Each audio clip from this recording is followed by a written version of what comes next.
Nas montanhas isoladas, um fazendeiro solitário vive há 5 anos sem falar com ninguém, só cumprindo sua rotina vazia. Mas naquela tarde, um rugido diferente corta o silêncio. Não é ameaça, é desespero puro. Quando ele chega à clareira, vê uma onça pintada ferida, sangrando, olhando fixamente para ele e depois para o poço de lama. No fundo do buraco, um filhote está afundando, morrendo devagar. O fazendeiro está sozinho. A onça está fraca demais para atacar, mas forte o suficiente para matá-lo se quiser. E o filhote tem minutos de vida. O que essa mãe selvagem não sabe é que aquele homem perdeu tudo há 5 anos e não tem mais medo de morrer. O que ele decide fazer deixa qualquer um sem fôlego. Mas antes de continuar a história, se você, assim como nós, acredita que a compaixão não tem limites e que às vezes os mais improváveis se salvam mutuamente, se inscreva no canal para não perder nenhuma história emocionante. Obrigado. Agora vamos voltar para o vídeo. O silêncio da montanha era o tipo que machuca. Não era paz, era vazio. Miguel conhecia bem a diferença. Já faziam 5 anos que ele acordava sozinho naquela fazenda perdida entre os morros. 5 anos, desde que o mundo havia parado de fazer sentido completamente. 5 anos, desde que aquele telefone tocou naquela madrugada maldita e a voz trêmula do policial do outro lado da linha disse as palavras que destruíram tudo. Clara e Mateus não voltariam nunca mais para casa. Miguel tinha 38 anos, mas se sentia muito mais velho. A barba por fazer crescia descuidada. As mãos calejadas não tremiam mais ao segurar ferramentas, mas tremiam sim quando, sem querer, tocavam nas fotos emolduradas que ainda enfeitavam a sala. Os olhos castanhos que Clara dizia brilharem como mel no sol, agora estavam opacos, sem vida, apenas testemunhando os dias passarem sem realmente vê-los. Tudo nele gritava de um homem que apenas existia, que respirava por teimosia, que não vivia, que tinha esquecido como viver. A fazenda nas montanhas tinha sido o sonho de Clara. Ela queria que Mateus crescesse rodeado de natureza, de ar puro, longe da cidade barulhenta. Ela queria ensinar o menino sobre as estrelas à noite, sobre os animais, sobre respeitar a terra. Miguel se lembrava de como ela sorria quando falava sobre isso, os olhos verdes brilhando de esperança. Compraram o lugar quando Mateus tinha 4 anos. Foram 3 anos de felicidade pura antes do acidente. 3 anos que agora pareciam um sonho distante, quase irreal. Desde aquele dia, desde que enterrou sua esposa e seu filho lado a lado no cemitério da vila, Miguel se tornou o fazendeiro fantasma. Era assim que os moradores da vila o chamavam quando achavam que ele não estava ouvindo. O homem que vinha uma vez por mês vender seus produtos, sempre calado, sempre sombrio, que não olhava nos olhos de ninguém, que não aceitava convites para a festa, que vivia sozinho naquela montanha, como se estivesse se punindo por algo. E talvez estivesse. Talvez ele se punisse todos os dias por não ter ido junto com Clara e Mateus naquela manhã. Ela queria ir à cidade comprar material escolar para o menino. Miguel tinha ficado na fazenda porque havia muito trabalho. Se ele tivesse ido junto, talvez estivesse dirigindo em vez dela. Talvez tivesse visto o caminhão desgovernado a tempo. Talvez. Essas palavras o perseguiam todas as noites quando tentava dormir. Naquela tarde de outubro, o sol estava particularmente forte, quase agressivo. O calor subia do chão em ondas visíveis, fazendo o ar tremer. Miguel caminhava pelos fundos da propriedade, verificando as cercas remotas, como fazia toda semana. Era uma rotina mecânica, automática. A única coisa que mantinha seu corpo funcionando. Um pé na frente do outro. Respirar. Olhar para o chão. Verificar a cerca. Consertar se necessário. Seguir adiante. Repetir. Ele não falava consigo mesmo. Não pensava muito. Apenas movia o corpo de um ponto ao outro. Era assim que ele sobrevivia aos dias desde que perdeu tudo. Manter-se ocupado o suficiente para que o cérebro não tivesse tempo de lembrar, de sentir, de desabar. Foi quando ouviu aquele som. Um rugido diferente, gutural, cheio de desespero. Não era o rugido de caça que ele ouvia às vezes ao longe, quando as onças da região perseguiam suas presas. Era algo mais. Algo que arrepiou sua pele, mesmo no calor escaldante. Miguel parou imediatamente, a mão ainda segurando o arame farpado que estava prestes a consertar. O coração, que batia devagar e monótono há anos, de repente disparou. Ele conhecia os sons da floresta ao redor. Conhecia o grito dos macacos, o assobio das aves, até o rosnar ocasional de algum animal maior. Mas aquilo era diferente. Havia dor naquele som, havia urgência, havia algo quase humano naquele apelo desesperado que cortava o ar quente da tarde. Miguel largou as ferramentas e seguiu o barulho com passos cautelosos. A mão foi instintivamente para a faca que carregava no cinto, mais por reflexo que por medo. Ele não tinha medo de morrer.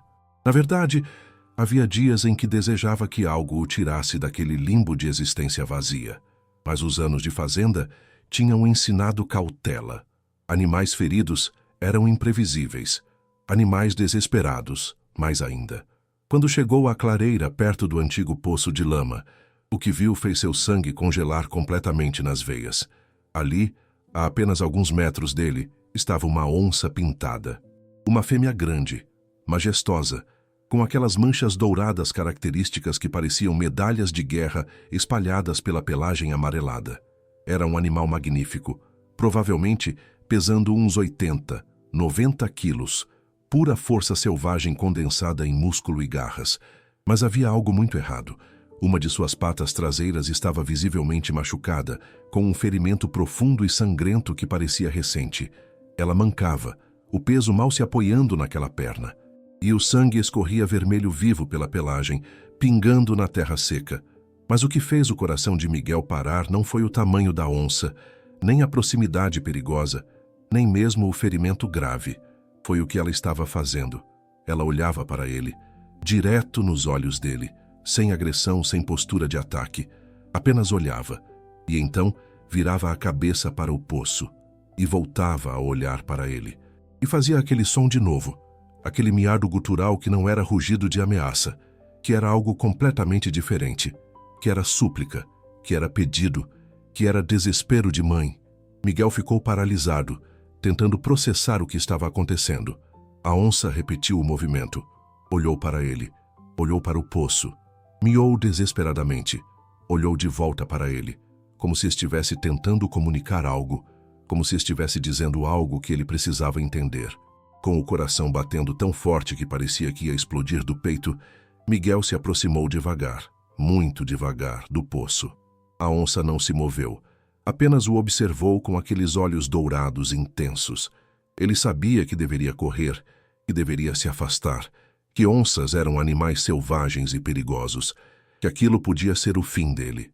Mas algo naquele olhar, algo naquele desespero silencioso, o prendeu, o puxou para frente.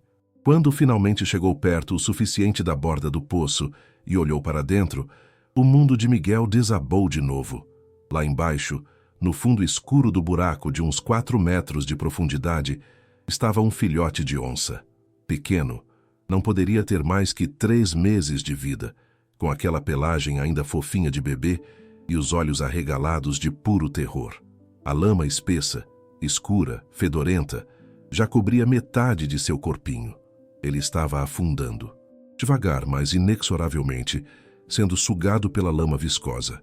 O filhotinho miava fraco, tão fraco que era quase um sussurro. Estava morrendo. Miguel se virou rapidamente para a onça-mãe. Ela continuava ali, tremendo agora, as pernas mal conseguindo mantê-la de pé. O ferimento na pata era pior do que ele tinha pensado. Parecia uma armadilha. Aquelas armadilhas cruéis com dentes de metal que os caçadores ilegais espalhavam pela floresta. Ela tinha escapado, mas estava perdendo muito sangue. Estava fraca demais para descer no poço. Estava morrendo também. E naquele momento Miguel entendeu. Entendeu com uma clareza cristalina e devastadora. Aquela mãe selvagem, aquele animal que deveria vê-lo como ameaça, como inimigo natural, estava pedindo ajuda a ele. Estava confiando nele. Estava implorando que ele salvasse seu filho, porque ela não podia fazer isso sozinha. Mas antes de continuar, me diz uma coisa. Se você visse um animal selvagem, um predador perigoso, pedindo ajuda desesperadamente, você teria coragem de se arriscar? Ou o medo seria maior que a compaixão? Pausa o vídeo agora e vai nos comentários contar sinceramente o que você faria nessa situação impossível. Porque o que Miguel estava prestes a fazer desafiava toda a lógica, toda a prudência, todo o instinto de autopreservação. Miguel não pensou duas vezes.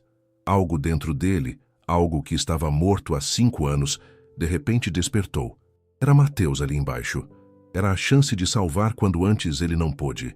Era a oportunidade de fazer a diferença, de mudar um destino, de impedir que aquela mãe perdesse seu filho como ele perdeu o seu. Ele virou as costas para a onça e correu. Correu mais rápido do que corria há anos, o coração explodindo no peito, as pernas queimando, o suor encharcando sua camisa. Atravessou o campo, pulou cerca, disparou pela trileira até chegar na casa. Jogou a porta aberta com tanta força que ela bateu na parede. Pegou cordas, a escada extensível que guardava no galpão, luvas grossas de couro. E por precaução, por pura precaução, pegou também seu rifle velho. Não para a onça, jamais usaria contra ela. Mas caso aparecesse alguma outra ameaça, enquanto ele estava no poço, indefeso. Voltou correndo, o equipamento pesado nos ombros, mas ele nem sentia. Cada segundo contava. Aquele filhote podia afundar completamente a qualquer momento. Quando chegou de volta à clareira, ofegante, com as pernas bambas, ela ainda estava lá. Luna. Ele ainda não sabia que a chamaria assim, mas no fundo já sabia que aquela onça tinha nome, tinha história, tinha importância. Ela estava deitada agora, fraca demais para ficar em pé. A poça de sangue ao redor de sua pata aumentava, mas os olhos continuavam fixos nele. Aqueles olhos dourados que pareciam entender tudo, que pareciam suplicar, que pareciam também agradecer antecipadamente. Miguel se ajoelhou a uma distância que julgou segura e falou baixo, a voz embargada. Era a primeira vez em meses que ele falava com alguém além de dar respostas monossilábicas na vila.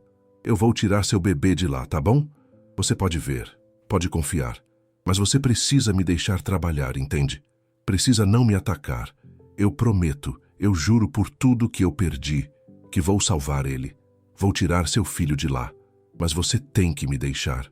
E aconteceu algo que ele nunca esqueceria pelo resto de sua vida, por mais que vivesse.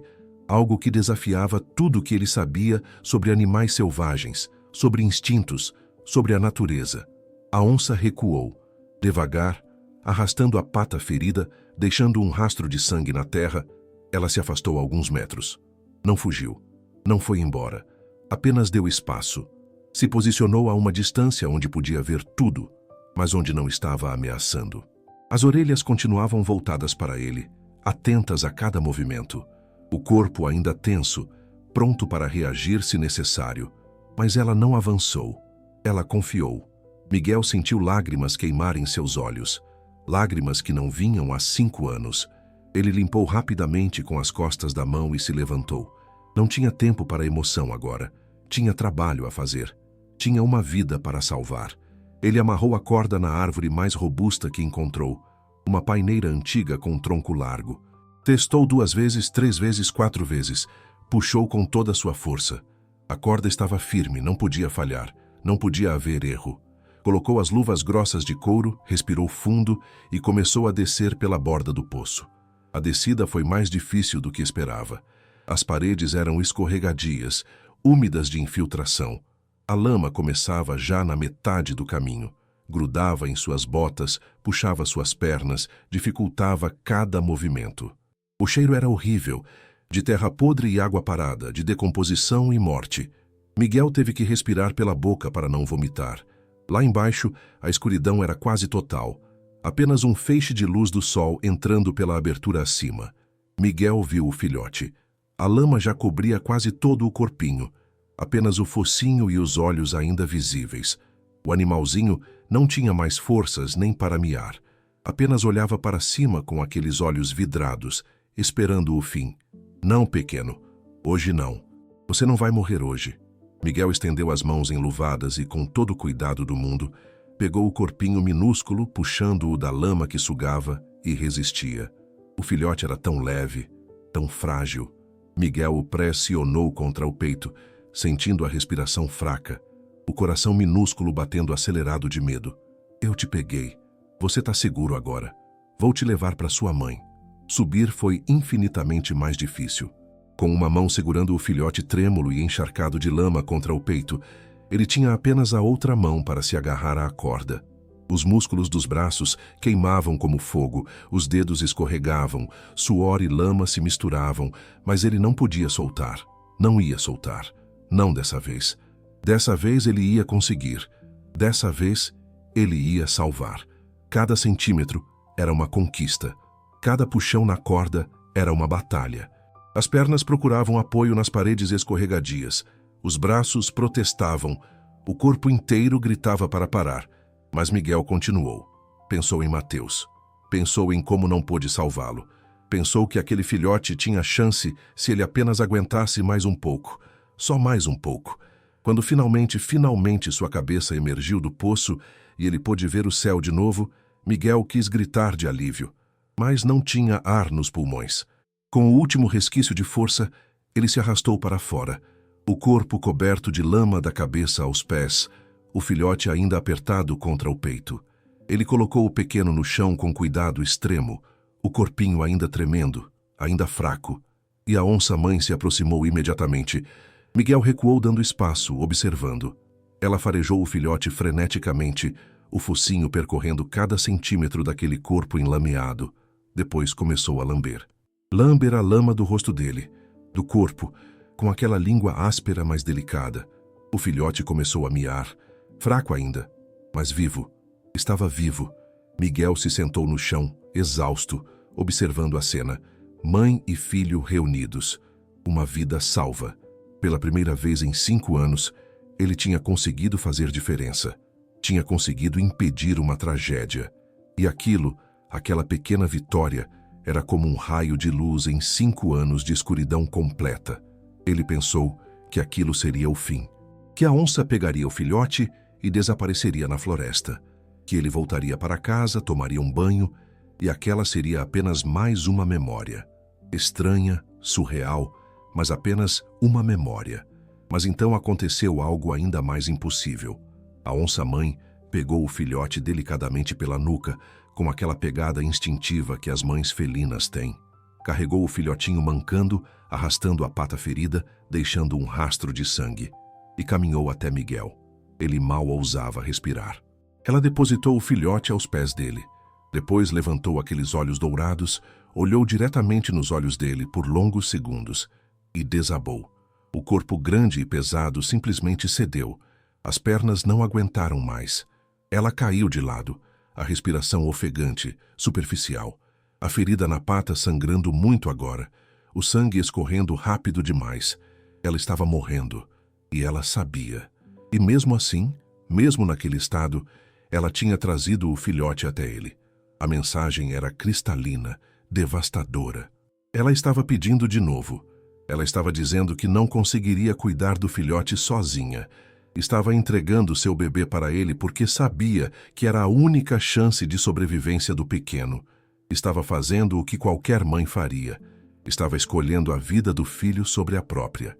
Naquele momento, toda a dor de 5 anos, todo o vazio, toda a culpa, toda a solidão, tudo explodiu dentro do peito de Miguel como uma represa rompendo. Ele olhou para a onça agonizante. Olhou para o filhote tremendo aos seus pés e tomou a segunda decisão impossível daquele dia. Ele pegou o filhote no colo, sentindo aquele corpinho quente e minúsculo contra seu peito.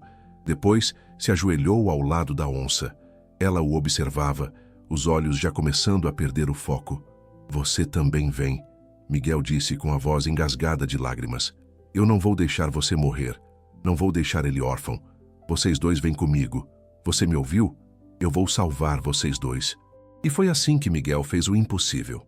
Foi assim que um homem de 38 anos, que mal tinha forças para cuidar de si mesmo, carregou um filhote de onça em um braço e arrastou, empurrou, puxou uma onça adulta de 90 quilos pelos ombros e pelas patas, usando toda a força que tinha e mais um pouco, por quase 2 quilômetros até sua casa. Foi assim que ele suou, chorou, xingou, quase desistiu, mas continuou. Foi assim que um homem que tinha desistido de viver há 5 anos, de repente tinha 2 vidas, dependendo completamente dele. E algo naquela responsabilidade impossível, naquela urgência de salvar, Despertou algo dentro dele que estava morto. Despertou vontade. Despertou propósito. Despertou vida. A jornada até a casa foi um borrão de suor, sangue e determinação.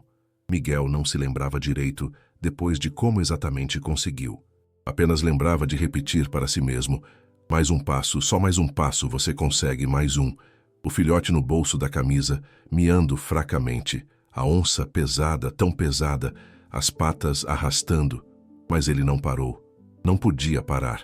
Quando finalmente chegaram à casa, Miguel estava à beira do colapso. Sua visão estava embaçada, os músculos completamente exaustos. Mas eles tinham chegado. Ele tinha conseguido trazê-los em segurança. Os dias que se seguiram foram os mais estranhos, mais intensos, mais impossíveis que Miguel já tinha vivido desde aquele dia terrível 5 anos atrás. Era como se ele tivesse entrado em uma realidade alternativa, um lugar onde as regras normais da natureza não se aplicavam, onde o impossível se tornava cotidiano. Ele transformou o antigo quarto de brinquedos de Mateus em um refúgio improvisado para Luna e Sol. Aquele cômodo que ele nunca teve coragem de mexer. Onde ainda havia carrinhos espalhados pelo chão, desenhos grudados na parede com fita adesiva amarelada pelo tempo, um ursinho de pelúcia esquecido em cima do armário, onde o tempo tinha parado naquele dia de 5 anos atrás. Miguel entrou ali pela primeira vez desde a morte do filho, carregando uma onça ferida e um filhote trêmulo. E em vez de desabar como ele sempre imaginou que faria se voltasse àquele quarto, ele sentiu algo diferente. Sentiu que Mateus aprovaria, que seu menino que amava animais, que vivia pedindo para Miguel trazer filhotes órfãos da fazenda para casa, que tinha coração maior que o corpo pequeno, ficaria feliz, ficaria orgulhoso. Miguel usou todos os suprimentos veterinários que tinha armazenados para os animais da fazenda. Limpou o ferimento da onça com água morna, cuidado extremo, mãos firmes apesar do medo de ser mordido. A ferida era feia, profunda, claramente de armadilha. Os dentes metálicos tinham rasgado músculo e tendões, mas não tinha atingido o osso. Era grave, mas não fatal. Se ele conseguisse evitar infecção, ela tinha chance. Administrou antibióticos de amplo espectro que usava no gado, fez curativos com gaze limpa, deixou água fresca e carne crua no canto do quarto. Durante todo o processo, ela não rugiu, não tentou morder, não reagiu com violência. Apenas o observava com aqueles olhos dourados intensos, atentos a cada movimento dele, mas sem agressão, como se entendesse que ele estava ajudando, como se confiasse. Miguel começou a chamá-la de Luna, por causa daquela marca em formato de lua crescente que ela tinha entre os olhos, no focinho. Era uma marca bonita, única, e o filhote, tão dourado sob a lama, com aquela pelagem que brilhava como ouro quando finalmente estava limpo, virou sol. Parecia certo. Luna e sol, mãe e filho, noite e dia, escuridão e luz. Sol se recuperou assustadoramente rápido. Em questão de 2, 3 dias, já estava explorando o quarto, pulando por cima dos brinquedos antigos, mordiscando os carrinhos de Mateus com aqueles dentinhos de leite afiados. E toda vez que Miguel entrava no quarto, o filhote corria até ele, miando alto, pulando em suas pernas, querendo atenção. Miguel se pegou rindo. Era um som estranho, enferrujado de desuso, mas era riso. Ele pegava Sol no colo, e o filhotinho se enroscava ali, ronronando aquele ronrono agudo de bebê, tão alto que vibrava contra o peito de Miguel. E ele acariciava aquela pelagem macia. Sentia aquele corpinho quente e cheio de vida, e algo dentro dele começava a derreter. O gelo de 5 anos começava a rachar. Ele preparava mamadeira para Sol, exatamente como fazia com cordeiros órfãos no passado. Leite morno, na temperatura certa. Sol mamava com os olhinhos fechados de pura satisfação, as patinhas pequenas amassando o braço de Miguel, como filhotes fazem. E Miguel ficava ali, segurando aquele bebê selvagem, e falava. Começou a falar em voz alta de novo. Você é forte, sabia? Sobreviveu àquele poço horrível. Sua mãe é forte também. Vocês dois são sobreviventes. E sabe de uma coisa? Eu acho que vim para cá hoje não foi acidente. Acho que alguma coisa, sei lá o quê, queria que a gente se encontrasse. Ele contava histórias para Sol. Histórias bobas sobre os outros animais da fazenda, sobre as galinhas birrentas, sobre a vaca teimosa que sempre fugia, sobre o cachorro que ele tinha quando era criança. Sol escutava, ou pelo menos parecia escutar, aqueles olhinhos dourados fixos em Miguel, a cabecinha levemente inclinada como se estivesse realmente tentando entender. E pela primeira vez em 5 anos, a casa não estava silenciosa. Tinha sons, tinha vida, tinha alguém precisando dele. Luna observava tudo daquele seu canto, deitada, se recuperando aos poucos, mas sempre com aqueles olhos atentos em tudo que acontecia. Miguel jurava mesmo, que via gratidão naquele olhar. Via também algo que ele não esperava. Via a aceitação, como se ela tivesse decidido que ele era seguro, que era parte da família agora. Depois de uma semana, Miguel conseguiu trocar o curativo sem nem precisar de luvas.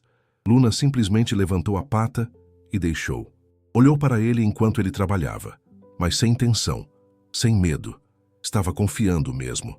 A ferida estava cicatrizando bem, sem sinais de infecção. Ela voltaria a andar normalmente em algumas semanas.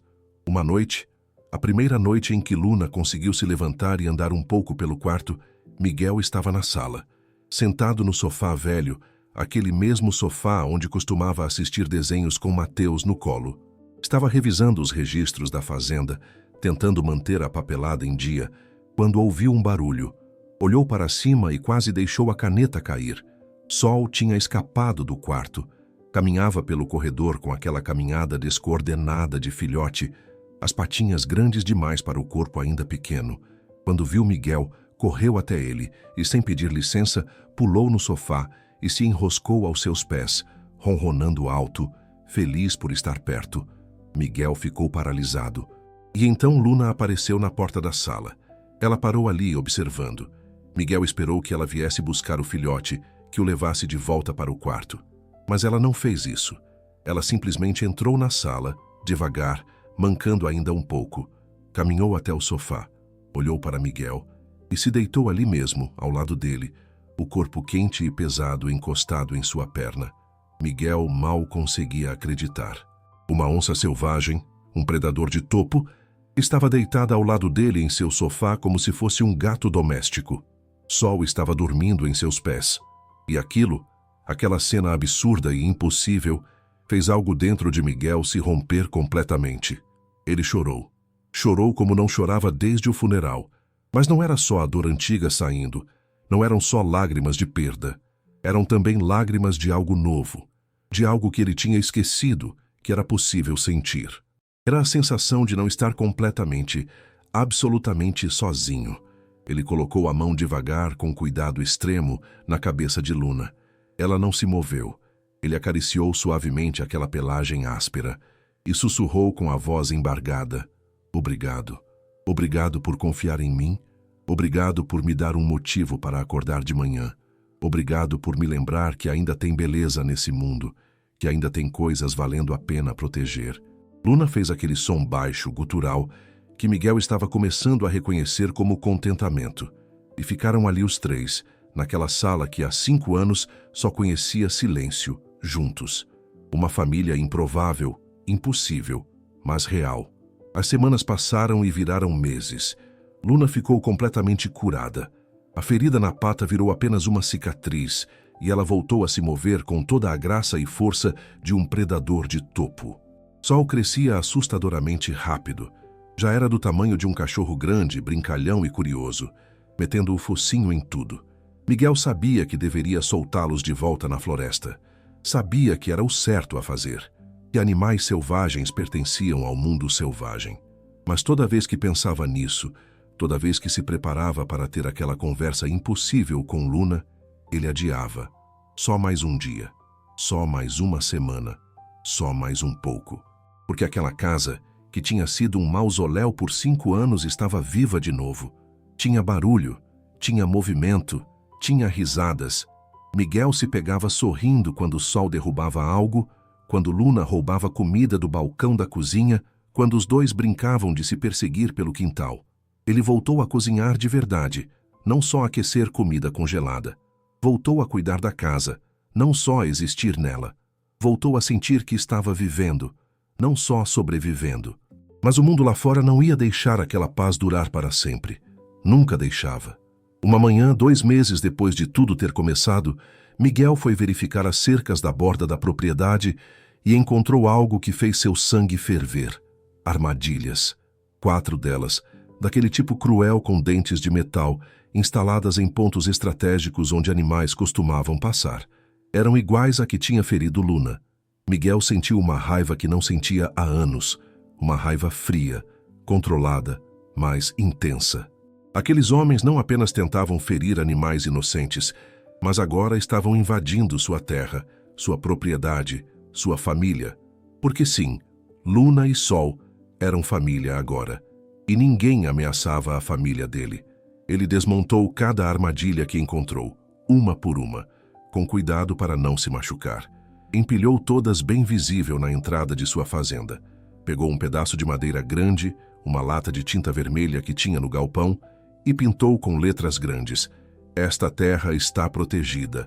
Saiam enquanto podem." Plantou a placa ali junto com as armadilhas em pilhas. Uma mensagem clara, um aviso. Ele não ia deixar que ninguém machucasse mais nenhum animal aqui. Não ia deixar que ninguém ameaçasse Luna e Sol. Cá entre nós, querido ouvinte. Você acha que a ameaça escrita é suficiente para afastar homens perigosos que lucram com caça ilegal? Ou eles sempre voltam mais fortes, mais violentos? Para o vídeo, 1 minutinho e me conta nos comentários o que você faria para proteger quem ama, sabendo que os inimigos podem voltar. Miguel deveria ter imaginado que não seria tão simples. Deveria ter imaginado que homens como aqueles, homens que espalhavam armadilhas cruéis, que lucravam com sofrimento animal, não recuariam só por causa de um aviso. Mas parte dele, a parte que tinha voltado a ter esperança, que tinha voltado a acreditar que coisas boas podiam acontecer, quis acreditar que seria suficiente. Não foi. 3 noites depois, Miguel acordou com barulho de motores, caminhonetes chegando. Ele saltou da cama, o coração disparado, e correu para a janela. 3 veículos, faróis cortando a escuridão, parando em frente à casa. Homens descendo armados. Ele reconheceu o tipo. Caçadores ilegais. Gente que não respeitava nada nem ninguém. Miguel pegou seu rifle, verificou se estava carregado e saiu para a varanda. Luna e Sol estavam no quarto. Ele tinha certeza que sentiriam o perigo, que ficariam escondidos. Pelo menos esperava isso. "Vocês não são bem-vindos aqui", Miguel gritou na escuridão, o rifle apontado para baixo, mas claramente visível. "Essa é propriedade privada. Saiam da minha terra agora." Uma risada ecoou. Um homem grande, com cerca de 50 anos, cigarro na boca, avançou alguns passos. "Ah, então você é o fazendeiro. O que desmontou nossas armadilhas. Sabe quanto aquelas coisas custam?" "Não me importa, não quero elas na minha propriedade." "Mas não é só a sua propriedade, é? A floresta é de todo mundo, e tem uma onça aí que vale muito dinheiro. Eu sei que ela está aqui. Eu segui o rastro de sangue dela há 2 meses. Ela não foi longe com aquela ferida. Ela está aqui e eu vim buscar o que é meu. Ela não é de ninguém. Ela é livre, e vocês não vão tocá-la." O homem, que depois Miguel descobriria se chamar Raimundo, deu um sorriso malicioso. "Então a gente vai ter que passar por cima de você, fazendeiro." O que se seguiu foi caos puro. Os 3 homens avançaram e Miguel teve que usar cada grama de força, cada conhecimento daquele terreno que vivia há 8 anos para se defender. Quando um dos capangas tentou cercá-lo pelo lado, Miguel usou a coronha do rifle para acertar o estômago do sujeito, que dobrou no chão gemendo. Quando outro veio com faca, ele desviou e chutou as pernas do homem, derrubando-o. Mas eram 3 contra 1. Eram mais jovens. E Miguel começava a se cansar. Ele lutava bem, lutava com a força do desespero, mas estava perdendo terreno. Foi quando Raimundo o encurralou contra o celeiro, um rifle apontado direto para seu peito. "Acabou, fazendeiro. Você lutou bem, vou te dar isso. Mas acabou. Agora você vai me dizer onde está aquela onça, ou eu vou ter que procurar ela depois de te deixar aqui sangrando." Miguel respirava pesado, o corpo todo dolorido, mas os olhos firmes. "Vai ter que me matar então, porque eu não vou deixar vocês machucarem ela." Raimundo engatilhou o rifle. "Como quiser." Foi quando aconteceu. Um rugido cortou a noite.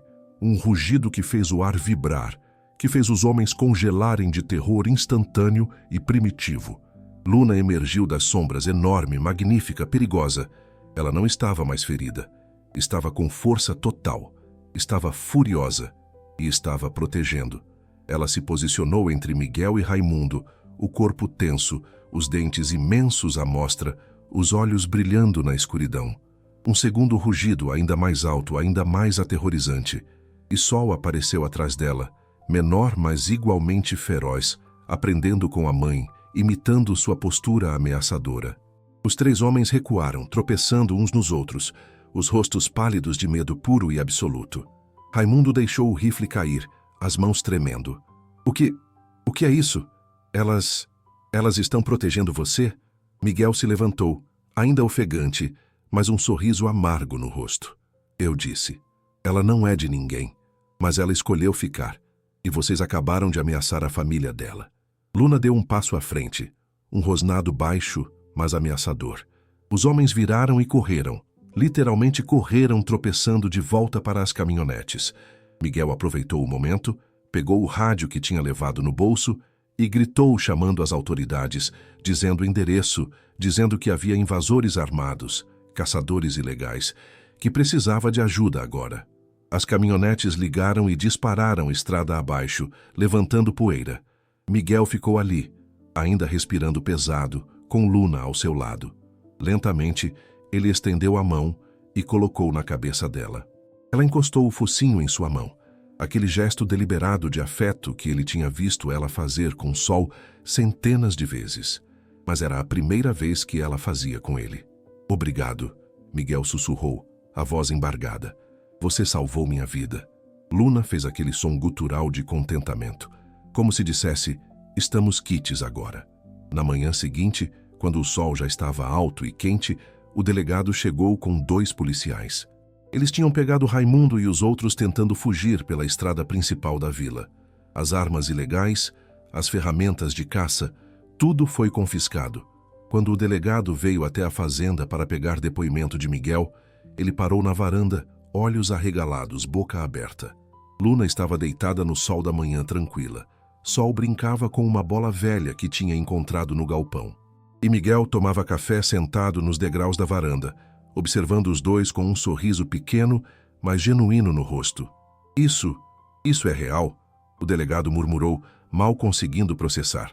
Aquelas são onças pintadas. Elas estão calmas, com você. Como? Miguel deu de ombros. É uma longa história, mas a versão curta é: eu salvei o filho dela. Ela escolheu confiar em mim. E agora são minha família. O delegado balançou a cabeça, claramente sem acreditar, mas vendo com os próprios olhos. Em 30 anos de trabalho, eu nunca vi nada assim. Isso deveria ser impossível. Muita coisa deveria ser impossível, Miguel respondeu quieto. Mas acontece mesmo assim. As semanas que se seguiram foram estranhas e caóticas. A história se espalhou pela vila como fogo em mato seco. O fazendeiro fantasma, que tinha feito amizade com onças, que vivia com predadores selvagens, como se fossem cachorros domésticos, que tinha sido salvo por elas de caçadores ilegais. Jornalistas começaram a aparecer, querendo entrevistas, querendo fotos. Miguel recusou todos com educação, mas firmeza. Não ia transformar Luna e Sol em espetáculo, em circo. Não ia expô-los para a curiosidade alheia. Eles mereciam paz, privacidade, respeito.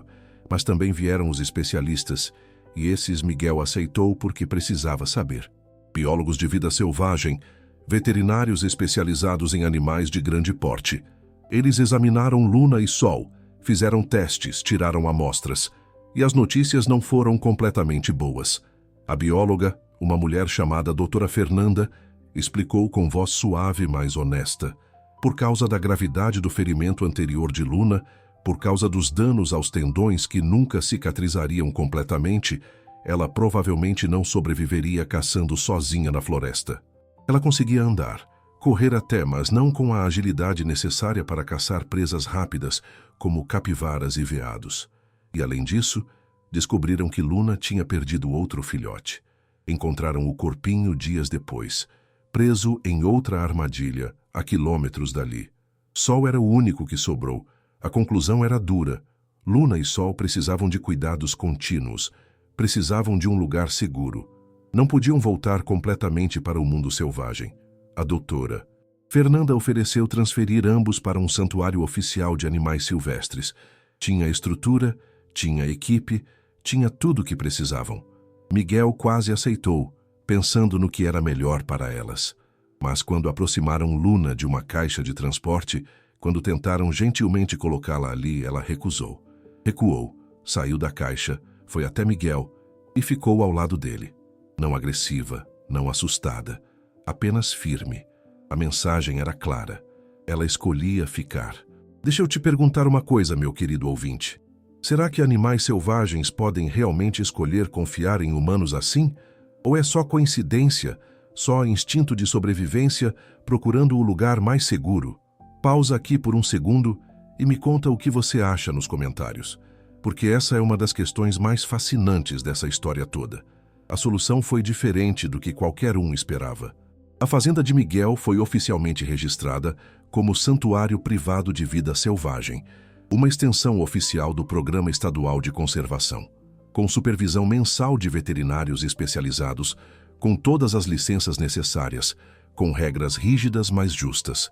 Miguel poderia manter Luna e Sol, desde que seguisse protocolos, desde que permitisse visitas regulares da equipe de conservação, desde que mantivesse registros detalhados.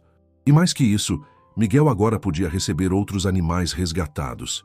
Animais que não podiam voltar para a natureza, que precisavam de um lar.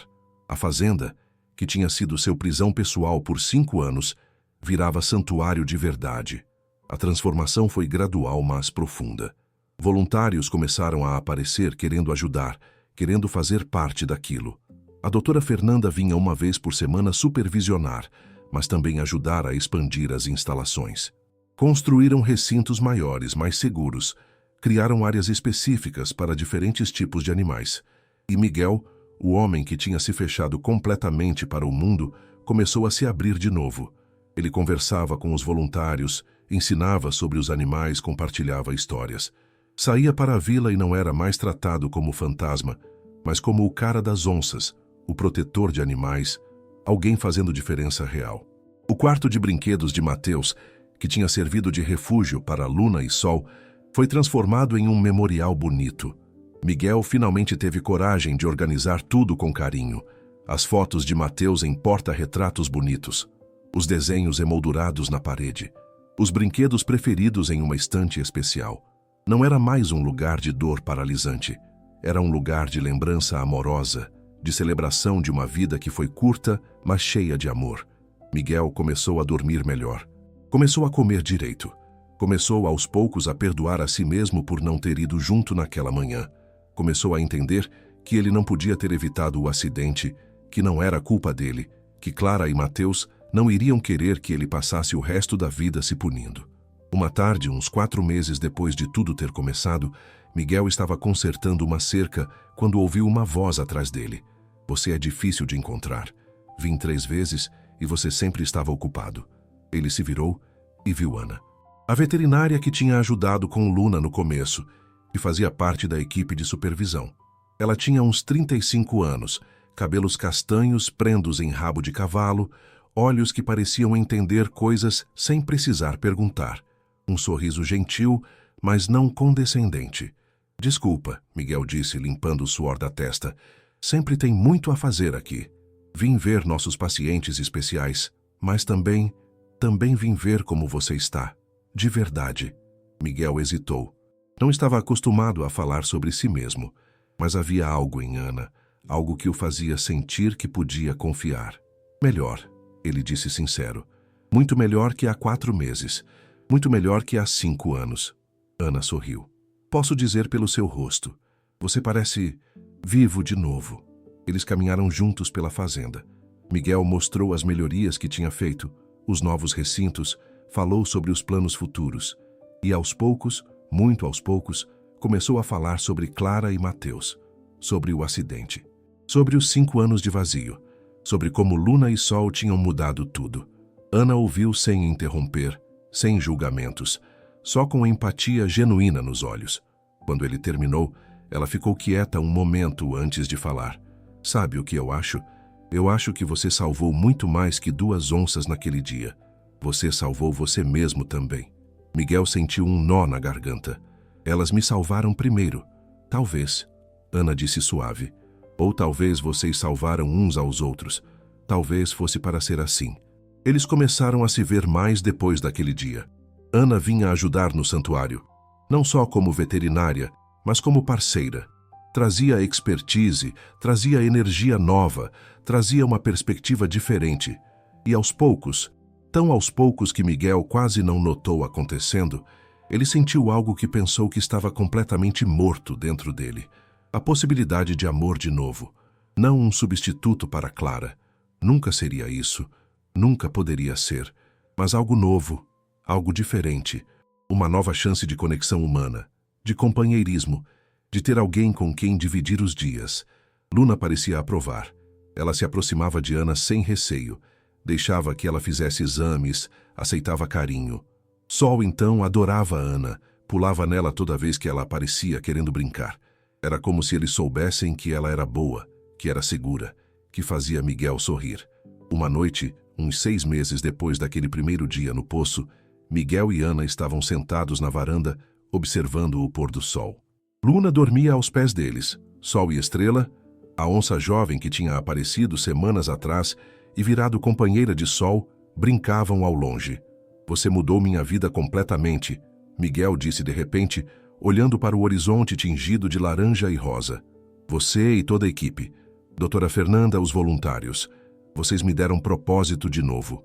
Ana pegou a mão dele. Um gesto simples, mas que fez o coração de Miguel acelerar. Você fez o trabalho difícil. Você escolheu viver de novo. Você escolheu abrir seu coração mesmo depois de ter sido quebrado. Isso exige coragem. Miguel olhou para ela. Realmente olhou. E viu alguém que também tinha cicatrizes. Também tinha histórias. Também tinha escolhido ser forte. Eu não sei se estou pronto para... Começou a voz hesitante. Ninguém nunca está totalmente pronto. Ana interrompeu gentil. Mas a gente vai descobrindo junto, um dia de cada vez.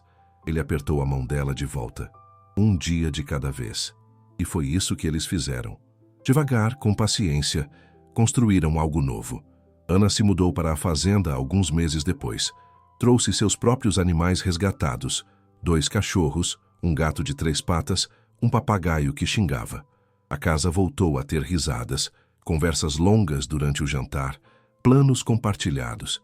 Miguel ainda tinha dias difíceis, ainda tinha momentos em que a saudade de Clara e Mateus apertava, mas agora tinha alguém para segurar sua mão nesses momentos.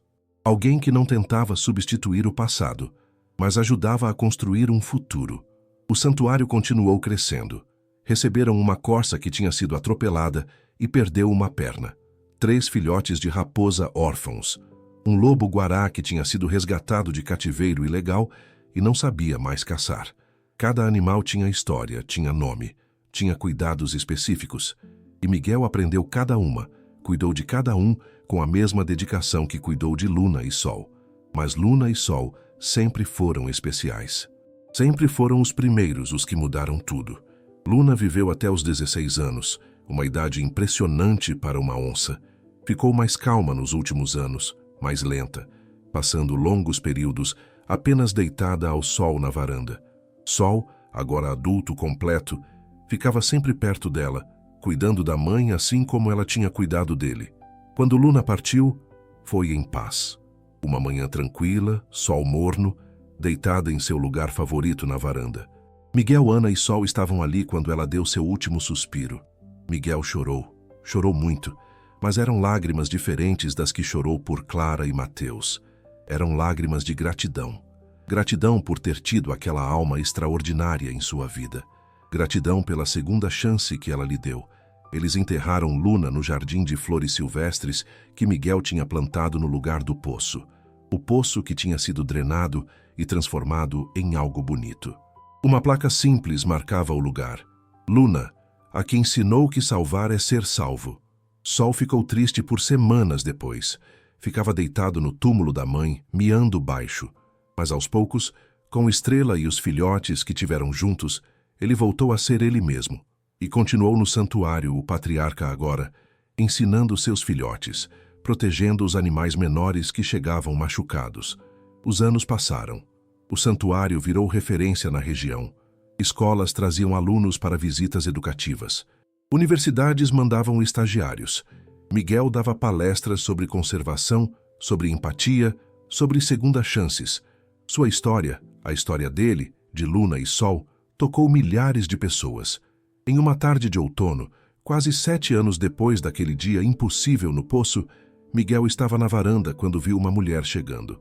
Ela estava grávida, segurando a mão de um menino pequeno. Lágrimas escorriam pelo rosto dela. "Você é Miguel?" Ela perguntou com voz trêmula. "Sou sim. Posso ajudar?" Eu ouvi sua história. Como você salvou aquelas onças mesmo estando completamente destruído por dentro. Como elas te salvaram de volta. E eu preciso acreditar que isso é possível, que dá para reconstruir quando tudo desmorona. Ela começou a chorar mais forte. "Perdi meu marido ano passado. E tô tão perdida que tem dias que não sei como continuar. Mas eu tenho esse menino, tenho esse bebê vindo, e preciso encontrar um jeito. Preciso encontrar esperança em algum lugar."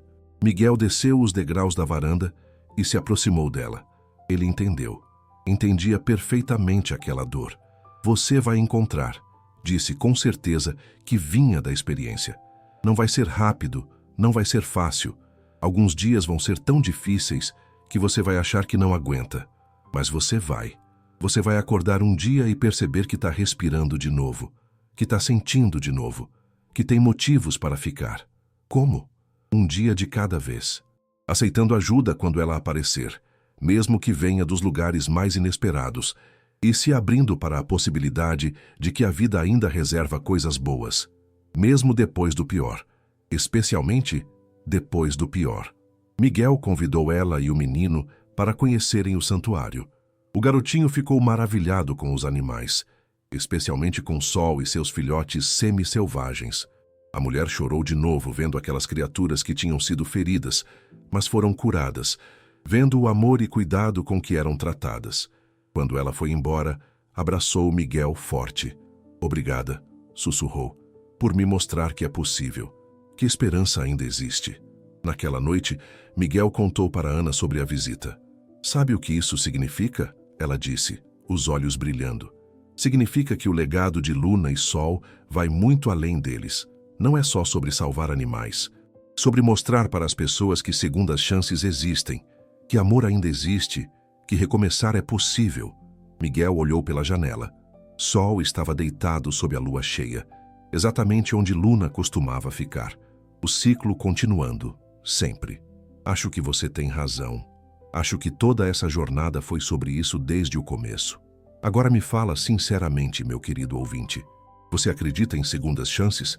Acredita que, às vezes, o que nos salva vem dos lugares mais improváveis, das conexões mais inesperadas?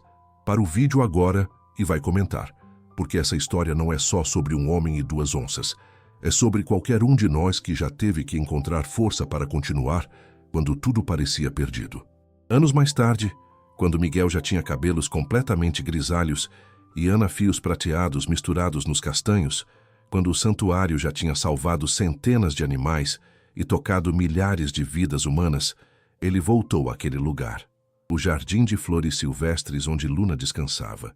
Sentou-se ali, as costas contra a árvore onde tinha amarrado a corda naquele dia que mudou tudo. Fechou os olhos e permitiu-se lembrar. Lembrar do desespero, do medo, da loucura de descer naquele poço. Lembrar do peso do filhote molhado contra o peito, do olhar suplicante de Luna, do momento impossível em que ela confiou nele. Lembrou de Clara e Mateus, sempre. Mas agora podia lembrar sem se afogar na dor. Podia sentir saudade sem sentir culpa paralisante. Podia honrá-los continuando a viver plenamente, amando plenamente, fazendo diferença no mundo. "Eu fiz o que prometi", sussurrou para o vento que balançava as flores silvestres. "Protegi ela pelo resto da vida dela. E ela me protegeu também. Me deu razão para continuar quando eu tinha desistido.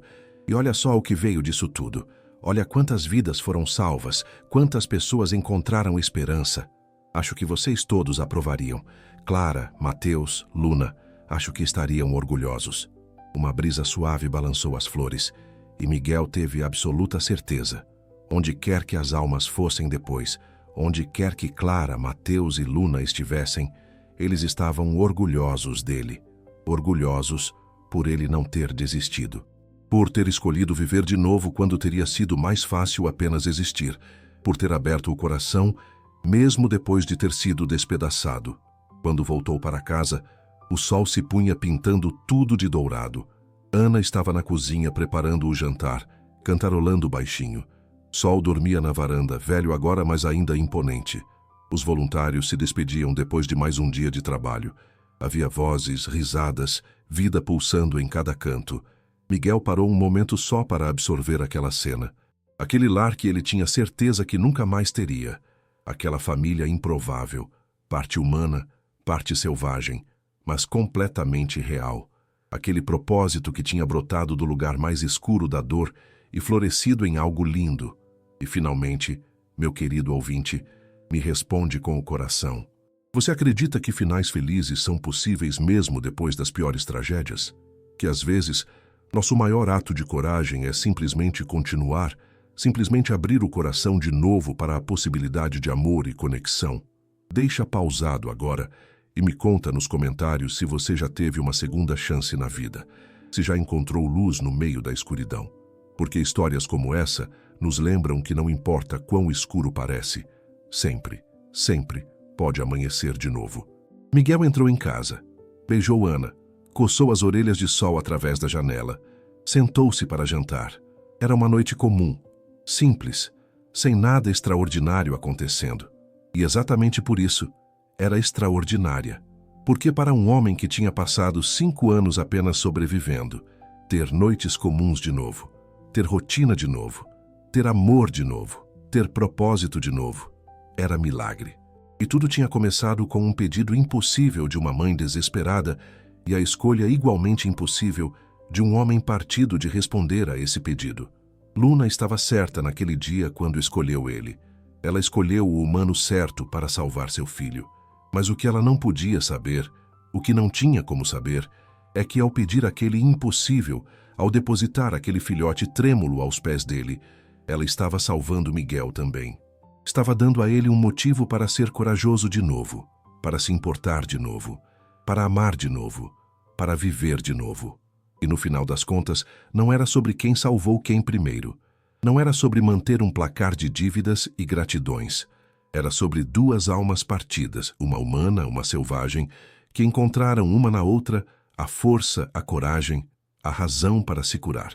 Era sobre prova viva de que o amor não conhece fronteiras de espécie, de que compaixão pode nascer nos momentos mais improváveis, de que segundas chances existem para quem tem coragem de aceitá-las. Miguel aprendeu a lição mais importante naquela jornada toda. Aprendeu que salvar outra vida pode ser o caminho para salvar a própria, que às vezes precisamos de um propósito maior que nossa dor para conseguir atravessá-la, que família não é só sangue ou espécie, é escolha, é presença, é quem fica, que recomeçar não é trair o passado, é honrá-lo vivendo plenamente. E assim, na fazenda nas montanhas que tinha sido um túmulo de memórias por 5 anos, agora florescia um santuário de esperança, onde animais feridos encontravam cura, onde pessoas partidas encontravam inspiração, onde o impossível tinha acontecido e continuava acontecendo todos os dias em pequenos milagres, onde a cada amanhecer Miguel acordava grato, não apesar do que perdeu, mas incluindo o que perdeu, integrando tudo em uma vida que valia a pena ser vivida. Porque Miguel manteve todas as suas promessas. Protegeu Luna pelo resto da vida dela. Protege Sol até hoje. Cuida de cada animal que chega ao santuário como se fosse família. E eles, cada um à sua maneira, cuidam dele de volta. Salvam ele todos os dias, mesmo sem saber. Lembram ele de que ainda há beleza, ainda há bondade, ainda há motivos para sorrir. E toda vez que Miguel olha para o céu estrelado da varanda, toda vez que sente a brisa fresca da montanha, toda vez que vê Sol descansando no lugar favorito da mãe, ele sussurra a mesma coisa. Uma prece, uma promessa, uma gratidão. Obrigado por tudo. pela dor que me ensinou, pelas perdas que me quebraram, mas não me destruíram, pelas conexões inesperadas que me reconstituíram.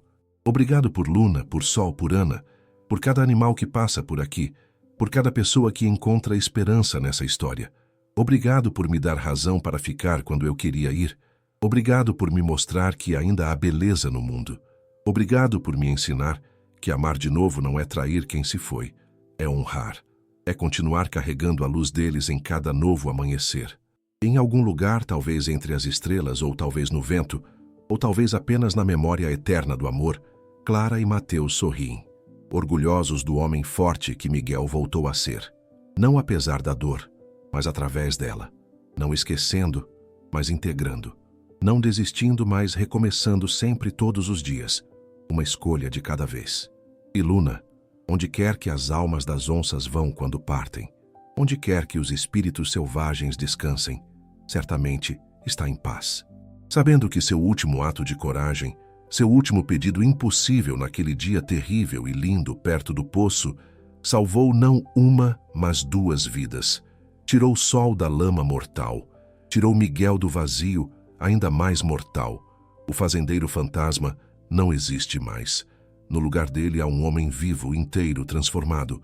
Um homem que sabe que segundas chances são reais, que milagres acontecem, que o amor é mais forte que a dor, que viver é um ato de coragem diária, que valer a pena continuar sempre, sempre, sempre, e que às vezes, apenas às vezes, o impossível olha para você com olhos dourados e pede que você seja corajoso. E quando você escolhe dizer sim, quando você escolhe descer no poço mesmo sabendo que pode não voltar, quando você escolhe salvar mesmo quando está quebrado, você descobre que no processo de salvar outros, você salva a si mesmo também. Essa é a história de Miguel, de Luna, de Sol, de Ana, de todos os animais do santuário. De toda pessoa que já encontrou luz quando só havia escuridão. É uma história sobre o poder transformador do amor entre espécies, sobre a força da compaixão, sobre a possibilidade eterna de recomeçar. E mais que tudo, é um lembrete de que não importa quão quebrado você esteja, não importa quantos anos você passe apenas sobrevivendo, não importa quão impossível pareça, sempre, sempre há uma chance de viver de novo. Sempre há uma onça pedindo ajuda. Sempre há um filhote precisando ser salvo. Sempre há uma razão para descer no poço, para ser corajoso, para abrir o coração de novo. Sempre há amanhecer depois da noite mais escura. Sempre.